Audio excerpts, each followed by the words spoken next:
Hi, it's Jeffrey Cohen, U.S. Advanced Computing Infrastructures, Inc. I'm an investment advisor representative, also quantum computing, IT researcher, and president of the company. And last night we published a document, we published a little analysis on the Inflation Reduction Act and what the corporate tax provisions are going to do.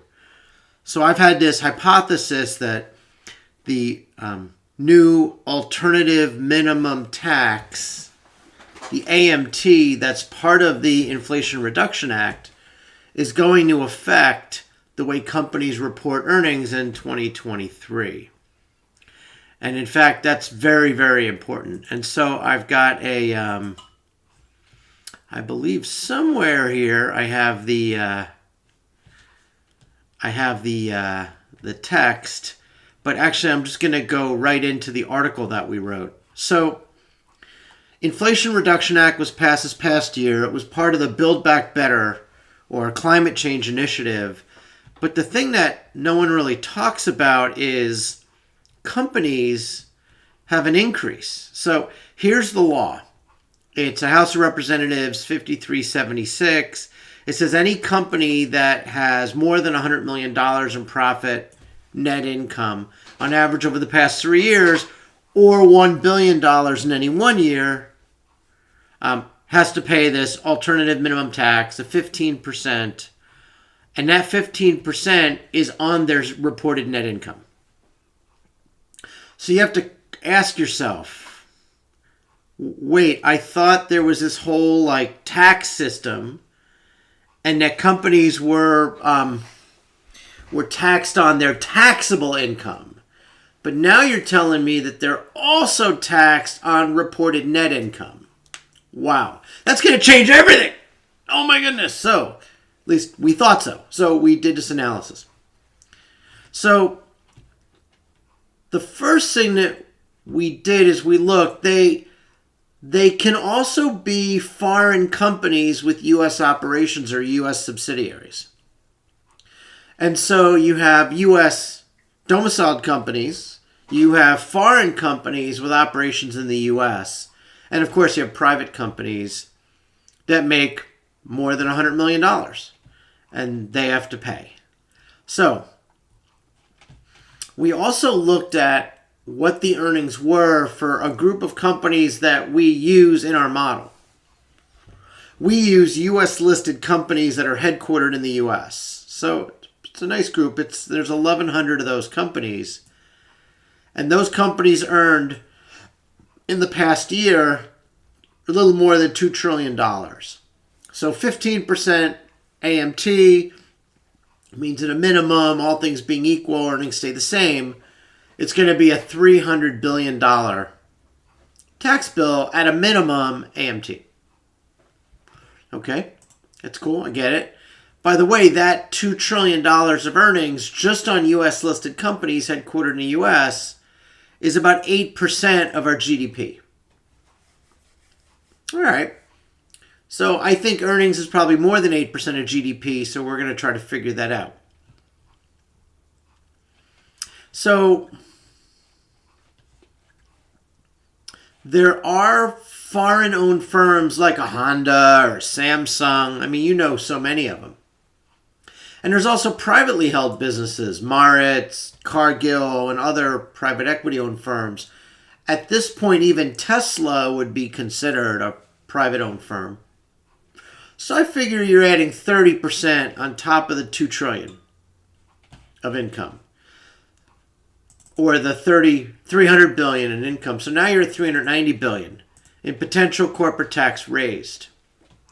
Now what's interesting is the U.S. federal government already raises money from corporate income tax. The rumors that I heard was that, corporations don't pay any taxes, they're free ride. The more profit, the less they pay. But actually, they're paying $340 billion a year, according to Federal Reserve Bank data out of St. Louis. So we're going to raise $390. We're already paying $340. Where are we at, right? Minimum $390, but we already raised $340. So the first thing you could say is, well, we're going to make another $50. But it's complicated, right? So the first thing you could say is, Jeff, hey, that's terrific. Thanks. You got 1,100 companies that are listed, U.S. stock exchange, right? That earn $100 million or more a year in profit. It's 1,100 companies. You figure the 87 new auditors that they hired, each one could pick up like 15 companies and wrap it. Oh, wait, it's 87,000 new auditors. But let's just assume it was 1,100 auditors. Each auditor could have one corporation that it manages, right? 100 million or more. Let's go. So what we do, we produce a spreadsheet. We correct out the errors. This is just some inside baseball here. And you see the earnings is $2.05 trillion.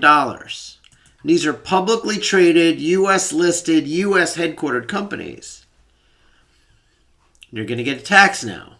So my guess is that any company that has control over their net income, that let's say wasn't paying a lot of tax or maybe wasn't really creating the economic value that the net income would lead you to believe, they're going to work this year to lower that net income. It's true. Now inflation hits, so remember, tax is nominal. So inflation's whatever, 6.5%. Next year, earnings are going to be 6.5% more at, today's dollars, right? Like next year's dollars. So $2 trillion just became $2.2 trillion. The alternative minimum tax casts a wide net. And so we believe it's gonna be more. It's going to be multinational corporations that are headquartered and owned outside the U.S. It's going to be private companies, and so all these people are going to have to start reporting net income with a more eagle eye. So here's the taxes that were raised. So we know a fact. We know that. Actually, we know a couple facts. We know that 1,100 firms reported more than $100 million in income. I would have thought it was more, by the way. There's only 1,100 companies that are making $100 million bucks or more in profit. That actually doesn't seem like a lot of companies. The S&P 500 is 500 stocks. I would have thought there were a lot of stocks. The Wilshire 5000, right? That there's like thousands of companies, but they're not. There's 1,100. So when the Congress passed this law, they were thinking 1,100 companies, plus private, plus national, international, whatever, right? So the rumors that we heard was some firms do pay corporate tax of less than 15% of reported net income, so that's going to raise some more money. Some firms use transfer pricing. Oh my goodness. That the international or global arms maybe take some of the profit and sell at a higher cost to their U.S. subsidiaries, reducing U.S. net income. I heard about this. Well, the law changes that. It says that it's total earnings from that operation. In fact, it says total earnings for the whole company. The whole global multinational company. That probably won't stand. But what will stand is full taxation on all the profits created by their U.S. business. That's how I see it. Some firms pay more than 15% of reported net income. You know the statutory corporate income tax rate? I believe with Trump it was a 21%. So there's firms paying. It used to be 40%. Some firms artificially increase their net income reporting, or they manage or smooth those earnings to boost equity market capitalization. I think if that happens, that's really a big deal.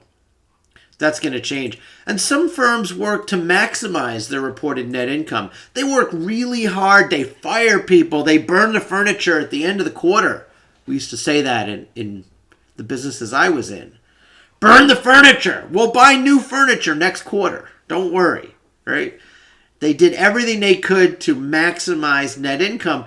But are they still going to do that when they have to pay 15% now on that income, which they might have taken short-term crazy actions to deliver?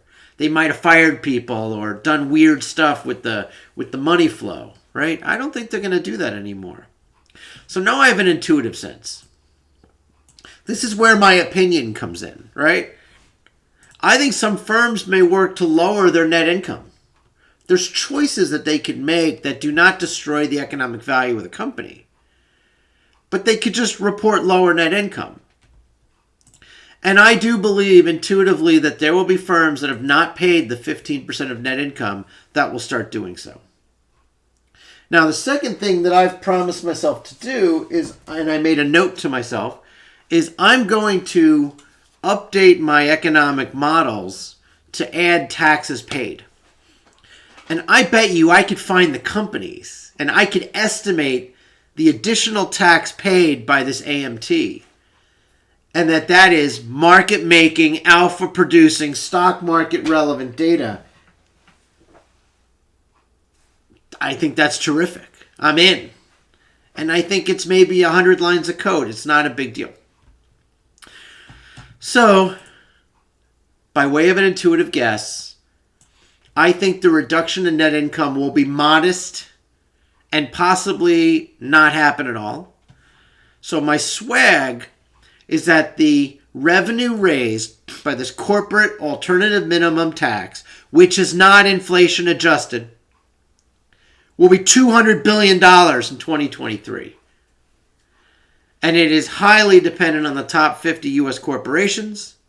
And if those companies take tax avoidance action, the funds may be significantly lower than the $200 billion. Thank you. Thank you for watching. This is Jeffrey Cohen, U.S. Advanced Computing Infrastructure, Inc. And I appreciate you tuning in.